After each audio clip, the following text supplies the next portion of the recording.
Hello, my name is AJ. I'm your HYPOXiX coach for today, and we have level 5.2 banana release. One of my favorite exercises. We are at level 5. This is the most advanced version of this exercise, and we're at a level 2 release mobility breathography, meaning we're combining our 4 stacked inhales with our 8-second slow exhalation. So those stacked inhales are little sniffs of air through your nostrils. 1, 2, 3, 4. Filling the ribbon and relaxing your abdomen and your pelvic floor, and then a super slow motion exhale for 8 seconds. In fact, put a finger under your nostrils. I don't want you to feel the air or barely feel the air coming out of your nostrils. That's how slow and controlled the exhalation is for this particular mobility exercise. In our engaged exhale, we're forcing the air out with a high velocity. You're going to feel that air shooting out of your mouth as you loosen your abdomen. Now we're releasing the muscles of the engaged inhale. We're keeping our abdomen relaxed. We're keeping our pelvic floor relaxed. So close your eyes. Give me a pelvic floor contraction and then release the pelvic floor. Okay, so now it's nice and released.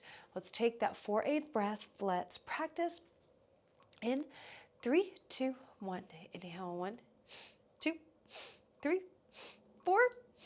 Exhale, 8, 2, 3, 4, 5, 6, 7, and 8. And that's it. And we have 5 breath cycles on each side. Let's come back to the wall and learn this advanced version of the banana release. Why banana? Because we kind of look like a banana when we're stretching ourselves on the side. If you're working with a HYPOXiX coach and they've suggested a variation on the exercise, always follow that because that's there to optimize your program. Also, socks are not mandatory, but are recommended for this exercise. Actually, any mobility exercise. It feels really nice with socks on. Okay, I digress. Let's get back to the wall. So I do have a towel and I have a ball today. Now, I'm going to find my hip joint. D. Just put a hand right here. You're going to feel that bone moving around. Super glue the ball to it. And then I'm going to place this towel on my right side. So let's be on our right side together here. Okay, so we're on the right side, and similar to level 4, we're kind of balancing. That bottom leg is at a nice 90-degree angle, and then we're going to lie all the way on our side and connect our back foot to the wall. But you don't want to be too far from the wall because put a hand on your back. You don't want to reach the leg so far back that it makes your back arch and your pelvis move. In fact, you want to stay a little tucked with the pelvis using that glute, driving the heel back into the wall to increase the stretch. Okay, now we're adding head rotation. Like I said, this is an advanced spinal twist.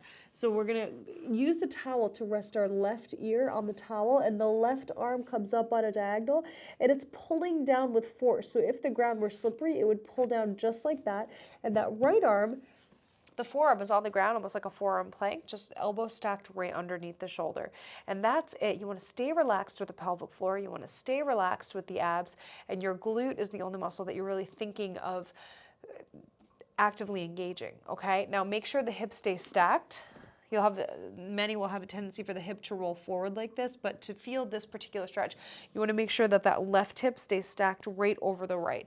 Okay, so we're here, we're rotated with the head. Whew, that feels great. Now drop that leg down the wall, squeeze the glute, drive the leg back, pull that left hand down. Let's take our breath cycles in 3, 2, 1. Inhale, 1, 2, 3, 4. Exhale, 8, 2, 3, 4, 5. So soft. 7 and 8. Inhale, 1, 2, 3, 4. Exhale, 8, 2, 3, 4, 5, 6. So soft. Squeeze the left glute. Inhale, 1, 2, 3, 4. Exhale, 8, 2, 3, 4, 5, 6, 7, and 8. Inhale, 1, 2, 3, 4. Exhale, 8, 2, 3. Drive the foot back. 5, 6. Relax the abs. 8. Inhale, 1, 2, 3, 4. Exhale, 8, 2, 3, 4, 5, 6, 7, and 8. Wow, what an amazing stretch. Doesn't that feel great? Now it's time to do it on the other side. So you can either rewind the video about 60 seconds so we can perform the exercise together, or you can stop the video now and try the exercise on your own. Once you're skilled at the exercise, just stay true to that slow tempo of those stacked inhales and that slow 8-second exhalation. In fact, you may want to put a metronome on your phone at 60 beats per minute to stay on track with those slow stacked inhales and that slow exhale, which is not only going to optimize the results from your mobility, but also the balancing of your nervous system.